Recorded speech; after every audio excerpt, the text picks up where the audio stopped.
Sa ibang balita, hinostage ng tanod sa mga Tarem Pangasinan ang sarili niyang mag-ina.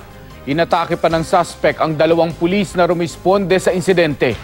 Makibalita tayo kay Jet Arceliana ng GMA Dagupan. Sa larawang inilabas ng mga Tarem pulis, makikita ang lalaking may hawak na tubo. Kuha ito ng i-hostage umano ng lalaki ang sarili niyang mag-ina. Tanod ng barangay Bugtong Sentro ang sospek. Iligtas yung natitirang natatrap doon sa compound.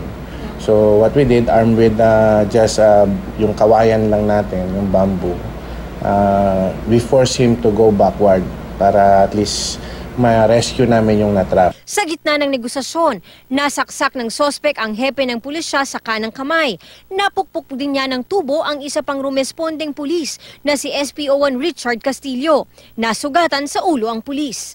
Sobra po yung lakas niya dahil nung inataw ko po siya ng kawayan sa kamay, bali parang hindi po siya nauga. Kaya nakataw po niya ako ng tubo sa ulo. Arestado ang sospek na nahaharap sa patong-patong na kaso. Tumanggi siyang magbigay ng pahayag. Ligtas naman ang kanyang mag-inang biktima.